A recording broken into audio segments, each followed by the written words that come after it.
Hi ladies, this is Dave from daydreamaustin.com. How you doing? This message is specifically for you. So if you're one of the girlies who is committed to entering into divine union, divine partnership, aligning with your soulmate in this time and space, this message is particularly for you, okay? If you're interested in personal readings, daydreamaustin.com/store. And if you're interested in collective readings, a book club where we are digging into the meat of the divine feminine, right? The energy surrounding the divine feminine. Check me out on Patreon, okay? So, ladies, one of the things I've been feeling is that we absolutely have to be. Oh, okay, I wasn't even going to say that, but oop, the divine dropped that in there. Be more discerning. You hear me? Be more discerning, be more choosy.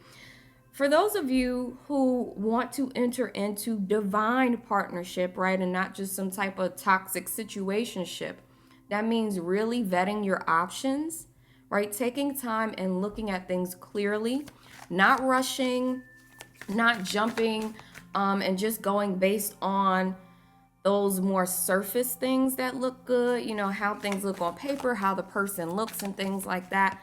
You need to go deeper. You need to get to the root of the matter, the heart of the matter, okay? And the divine wants you to also be more creative because we get stuck in a rut, right? We kind of do the same things over and over again, and then we wonder why things are remaining the same. Try to be more creative.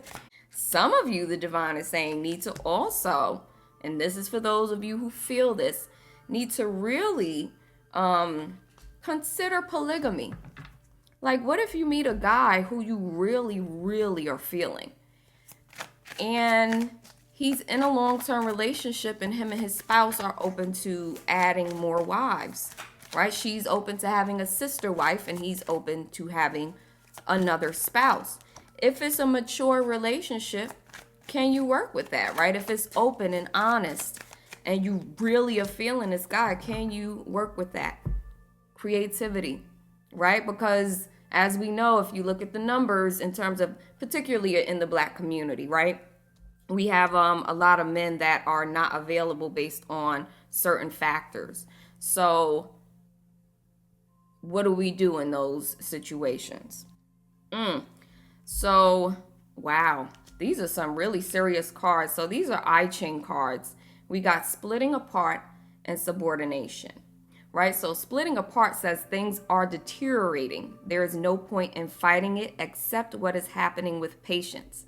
So what I was just saying is we live in a time where certain conditions are present.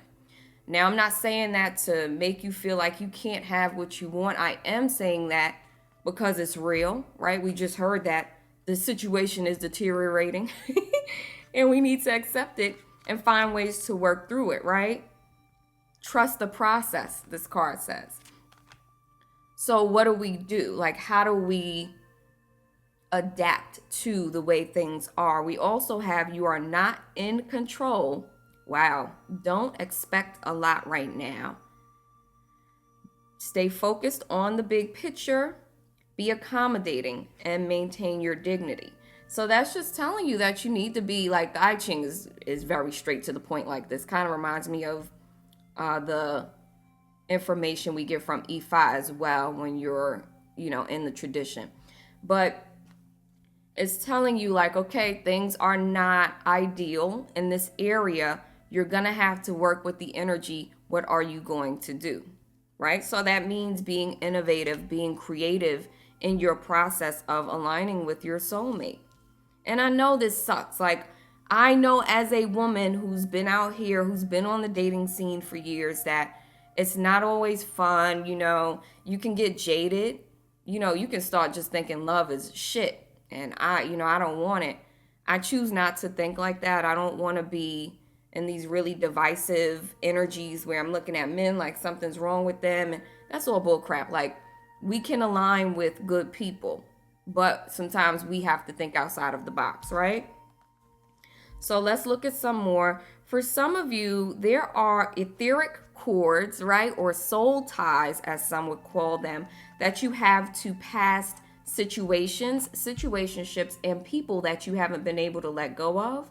And it's throwing off your balance here. I'm getting that we need to do more to separate ourselves from those energies that are just not good for us, right? And balance and ground our energy. So this kind of goes in line with that discernment message. See how she has like this sword, this hatchet.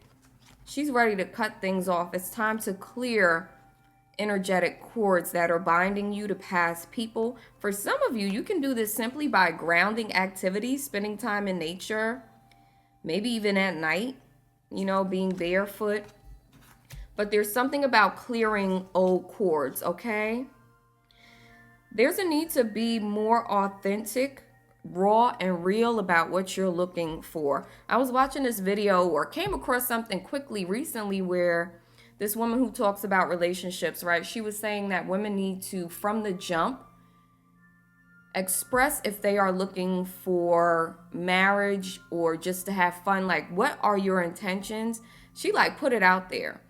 And if it scares people away, that's good, because then you're kind of weeding some of them out, But this Mami Wata Naked and Spring Equinox flight card is saying that when we are truly authentic and raw and real, right, and open about how we feel and what we want, and then when we stand on that, right, we take flight, we go higher. So there's something about when you align with your soul purpose, when you align with who you truly are, when you stand in your power in that authentic, raw, vulnerable way, it takes things up for you. And what I think happens too is as you go up, the level of suitors, goes up. So now you're attracting different partners, especially if you're doing the work to also cut these etheric cords, okay?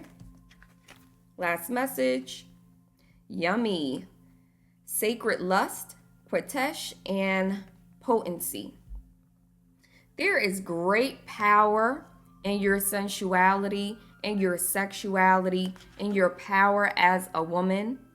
Now, from what I remember of this card, because this has come out for me before, this woman actually, or this goddess, had 2 men, right? So again, with creativity, innovation, if you are open to something different, some type of love setup, relationship setup that looks different from others, that's okay. There's power in that as long as it's coming from a very vulnerable, raw, right, naked place. As long as you're being honest, and you see that this person is naked here. Some of you, I'm hearing, need to do some work around loving your body, looking in the mirror, loving on your body, and accepting your body.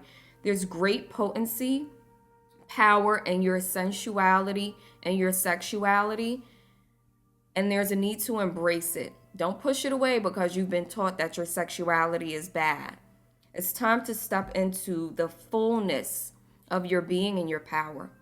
If that resonates for you, I want you to drop stars, some type of star emoji down in the comments, and I'll see you next time. Peace.